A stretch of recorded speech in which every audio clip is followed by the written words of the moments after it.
querido Shalom, vamos a mais um vídeo acerca de conhecimento sobre o Halloween. Que o Senhor te guarde, que a sua casa, seus filhos, que tudo que se refere a você nessa terra esteja debaixo da cobertura do sangue de Jesus. Que você não seja de forma alguma, que eu não seja de forma alguma contra-atacado. Que haja um liberar do Pai, né? Da vida do Pai, nos fazendo fluir nas verdades que Ele tem acerca das nossas vidas, amém? Bom, a gente hoje vai falar sobre a origem do Halloween, né?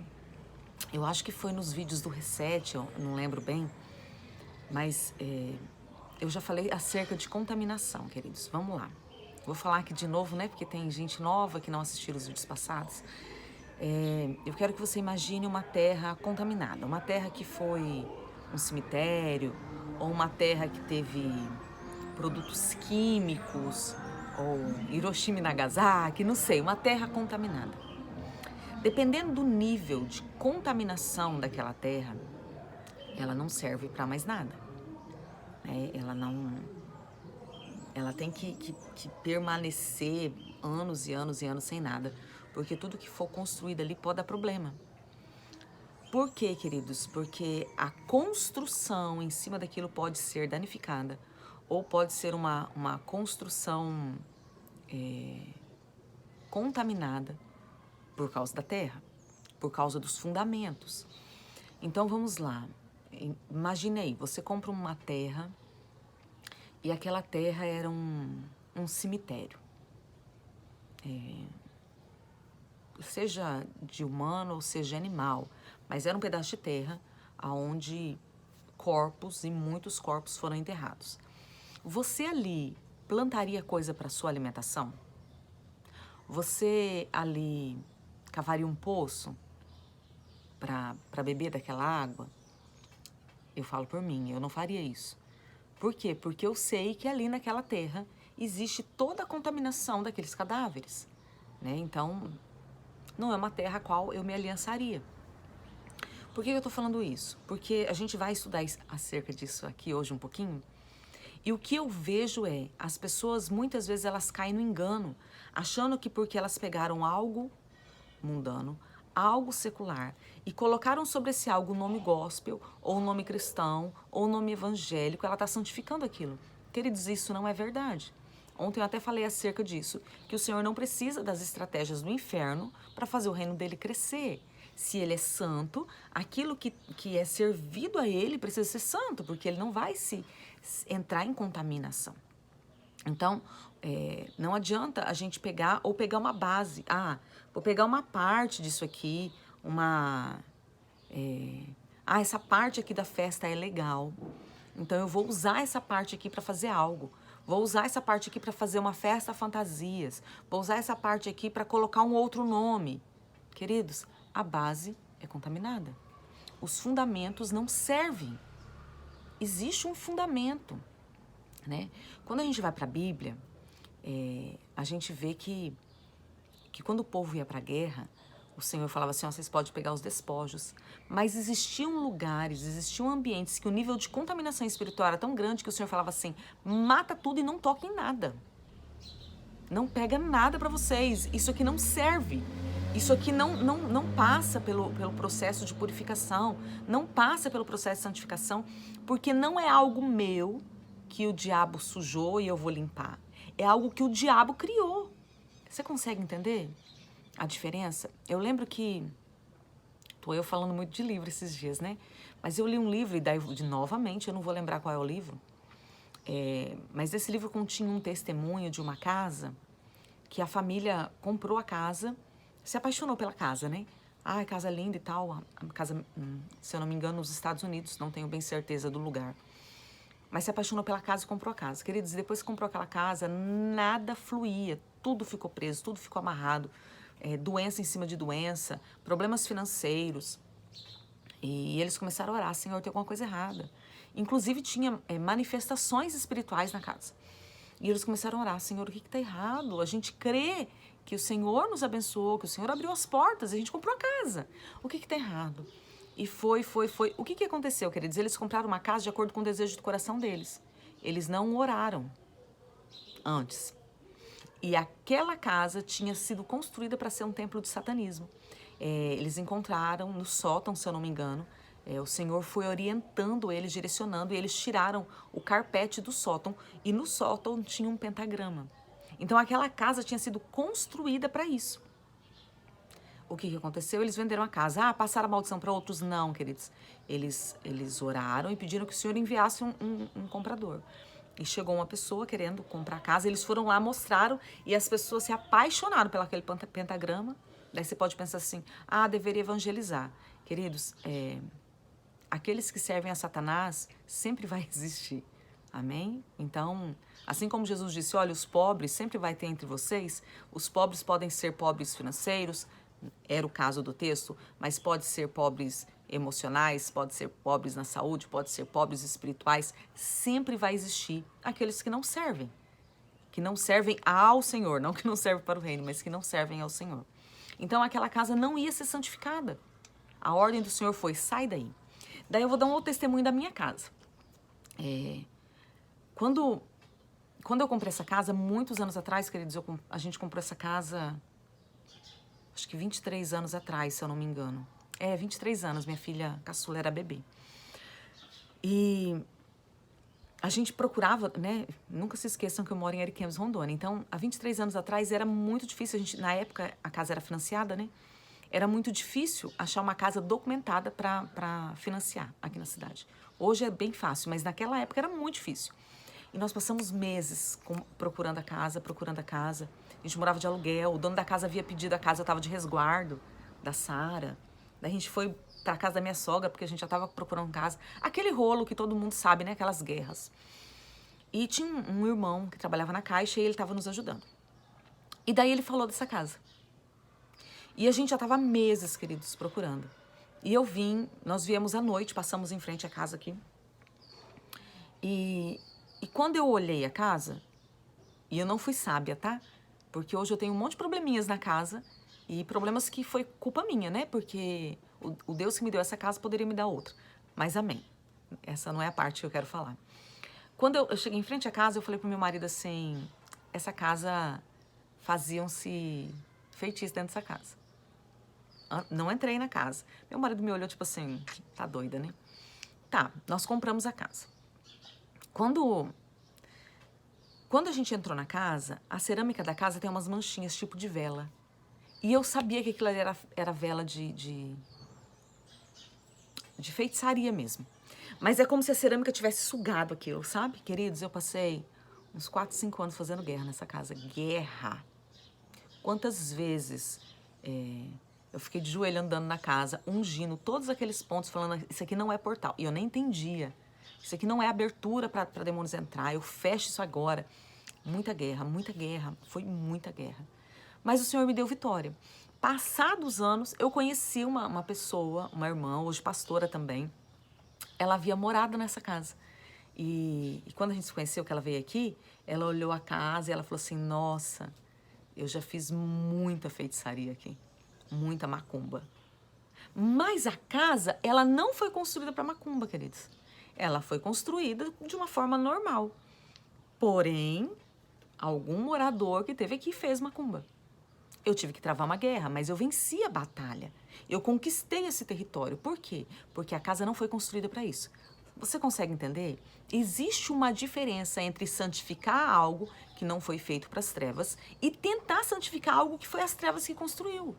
Para que Deus vai perder tempo em santificar uma festa extremamente pagã?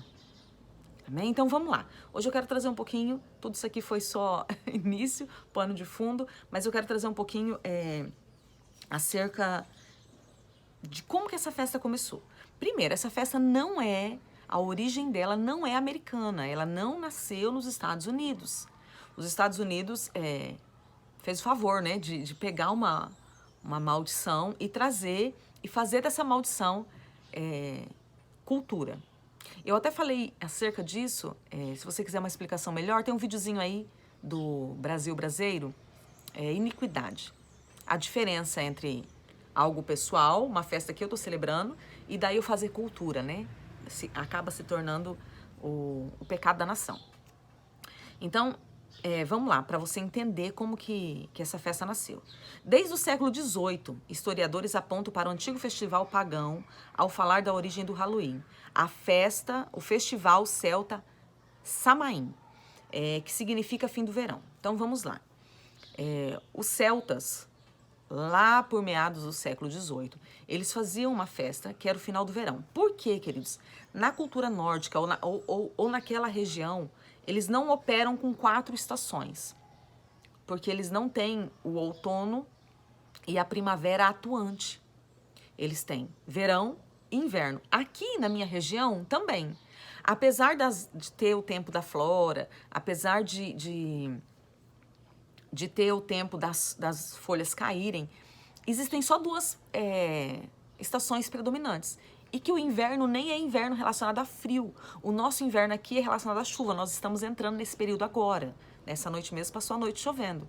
Então, a gente conhece as 4 estações, mas aqui em Rondônia, o que marca são 2 estações. Verão, sol, sol, sol, sol, 6 meses de sol, queridos. Sol com gosto. A gente até brinca que às vezes tem um sol ou 2 para cada pessoa, né?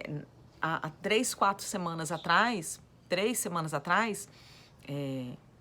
o clima estava constante assim, 36, 37, com sensação térmica de 39, 40, 41. Muito calor. Agora a gente entra na época da chuva, então a gente não tem esse intermediário. Lá eles viviam a mesma coisa.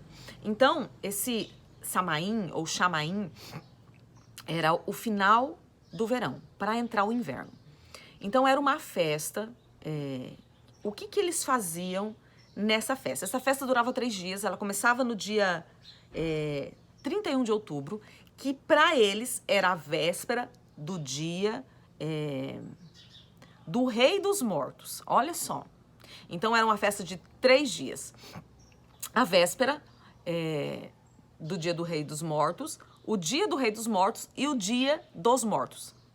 Conseguiu entender? A véspera, o dia do rei, então, o que para nós aqui é o dia de Todos os Santos, o dia do Rei dos Mortos, então era como se estivesse festejando somente a ele, a Hades, a potência da morte, né? Eles não usavam esse nome Hades, tá? Eu que tô colocando aqui para vocês entenderem. E daí o dia de todos. Então agora a gente vai celebrar todos. Nós celebramos o rei, vamos celebrar a todos. Então pegava esses 3 dias. Essa festa era feita, eu falei ontem, né? Se você não assistiu o vídeo de ontem, dá uma passadinha lá para você entender melhor. Ela era feita por causa da colheita, queridos. Por quê? Qual era o entendimento que eles tinham naquele período? Eles tinham um entendimento que a saída do verão, sol, para a entrada do inverno, escuridão. Então, era um portal entre essas 2 datas que fazia com que o mundo dos mortos e o mundo dos vivos ficassem muito próximos, ao ponto dos mortos passarem para o mundo dos vivos. Por quê? Porque aqui eram dias de escuridão, inverno, entende? Eram dias escuros. E o que eles entendiam? Que os mortos passavam para cá para pegarem a sua colheita. Então eles faziam essa festa, Chamaim ou Samaim, eles faziam essa festa que era uma aliança com os mortos. Olha a seriedade disso, queridos. Era um pacto com os mortos. Olha, nós vamos deixar oferendas nas portas das nossas casas. Então eles deixavam doces, pães, bolos. Depois foi se melhorando até virar hoje só doces, né? Mas eles deixavam comidas. Queridos, comida é aliança. Quem trabalha com libertação sabe disso. E agora, em nome de Jesus, sem neura, tá? Amém? Sem loucuras, porque eu vejo muita loucura quando a pessoa entende que é aliança. Queridos, o fato de você sentar na mesa com alguém não está dizendo que você está se aliançando com ela. O fato, porque se a gente for levar isso dessa forma, a gente não vai nem em praça de alimentação, né? Porque em praça de alimentação tem um monte de gente sentada comendo. Você não vai numa festa, porque tem um monte de gente comendo. Não é isso. A comida sela pactos. Então eu faço um pacto, vamos lá. Na magia, na macumba aí, nessas magias mais brandas, né? Vamos colocar assim, que a gente conhece que não tem nada de brando. Mas o que que se fazem? Eu faço o pacto com o espírito tal.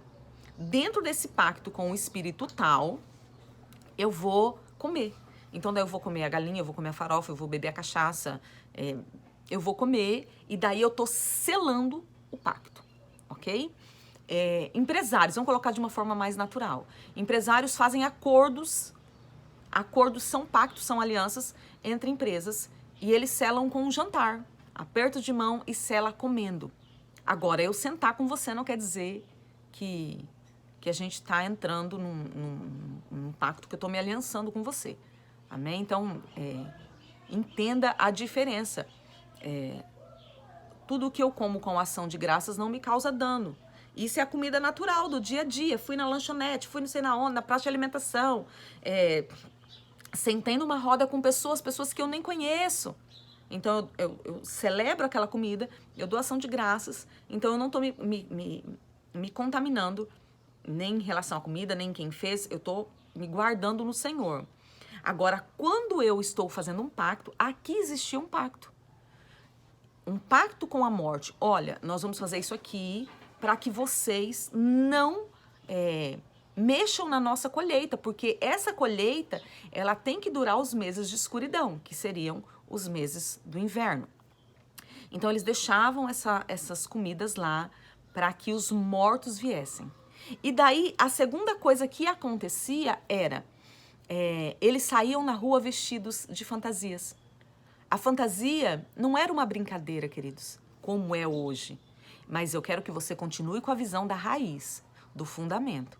Ainda que hoje seja uma brincadeirinha, o fundamento por trás é outro. E o mundo espiritual, queridos, ele não olha a brincadeirinha aqui, ele olha o fundamento. O mundo espiritual sabe exatamente o que está fazendo. Eles saíam vestidos de fantasias, era para se misturar com os mortos. Eles conseguem entender a seriedade disso? Então, quando saía na rua, como estava tudo fantasiado, ninguém sabia quem era espírito maligno, espíritos mortos e quem era vivo. Então, era tipo assim, ó, a gente tem aliança. Eu não mexo com você, você não mexe comigo. Esse é o fundamento da festa, queridos. Essa é a base da festa. Essa é a instituição maligna da festa. E daí, o que aconteceu no decorrer do tempo? Lá por meados do século VIII, não se sabe ainda se foi Gregório III ou Gregório IV. Existem linhagens diferentes, né, de quem foi que estabeleceu, de quem foi que instituiu, mas foi um dos papas Gregório, ele mudou a data, porque a data do Dia dos Mortos era dia 13 de maio. Essa era a data. E daí ele mudou a data para o dia 1º de novembro, que é a data do Rei dos Mortos da festa de Samaim. Ele mudou tentando cristianizar essa festa totalmente pagã, colocando ela como uma celebração cristã. Mas eu volto a dizer, as raízes estão totalmente contaminadas. Agora vamos lá. Você como cristão,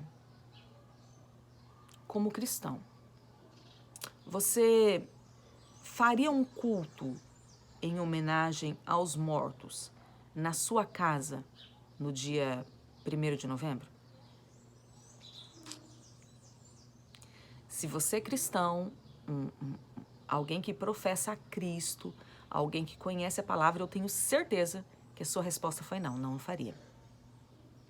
Mas eu quero te dizer que celebrar Halloween é o mesmo que você fazer um culto. É o mesmo, de qualquer forma, queridos, seja ela bonitinha, seja ela totalmente com as características pagãs, ou você tentando evangelizar essa festa pagã. Você está fazendo um culto aos mortos. Ok? Então, esse vídeo de hoje é para isso. É para você entender que Halloween, o Dia das Bruxas, é uma celebração. A primeira base é uma celebração ao Dia dos Mortos. Deixa eu achar um negócio aqui para vocês. Não coloquei, mas me veio aqui na cabeça.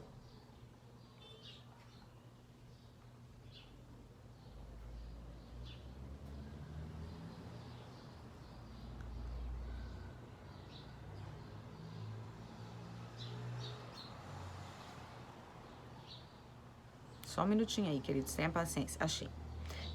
Halloween é uma festa satânica. Para os satanistas, há apenas 3 datas importantes no ano. Primeiro, o seu aniversário, o aniversário deles, né? Segundo, dia 30 de abril, que é a data antiga do Dia de Finados. Vamos lá. E segunda, Halloween. Então, essa é uma das maiores portas que as trevas usam para atacar,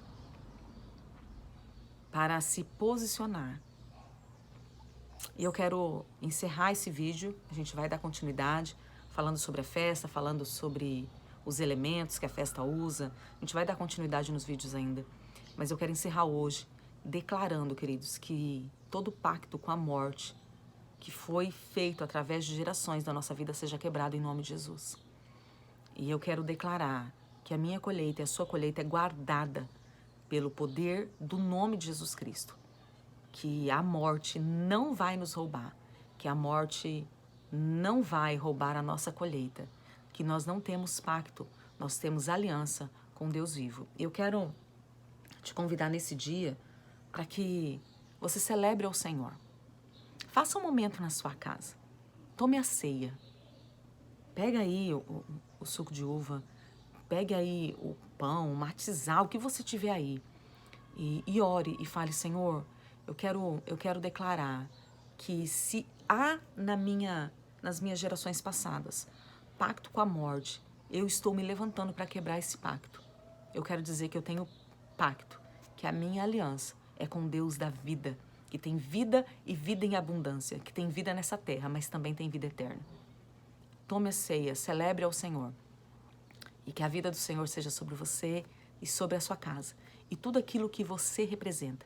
Que tudo que você representa, que o seu ministério, que a sua família, que o seu casamento, que seus filhos, que os seus animais, que as suas finanças, que a sua saúde recebam uma porção da vida do eterno para fluir e multiplicar nessa terra. Em nome de Jesus. Que o Senhor te abençoe, que o Senhor te guarde. A gente volta essa semana, provavelmente amanhã, mas a gente volta para dar continuidade a esclarecimentos, a entendimento sobre o que as trevas têm tentado fazer, têm feito na nossa nação e agora têm tentado colocar dentro da igreja. Mas eu creio que você é uma voz profética. Será um muro de fortaleza do Senhor e não permitirá que as trevas atuem dessa forma, com tanta facilidade. Você será um bloqueio do Pai nessa terra, contra toda a obra das trevas. Em nome de Jesus. Que o Senhor te abençoe, que o Senhor te guarde, que a luz do Senhor resplandeça sobre você, que haja clareza e entendimento e que você prospere em tudo, em nome de Jesus. Shalom, shalom, queridos.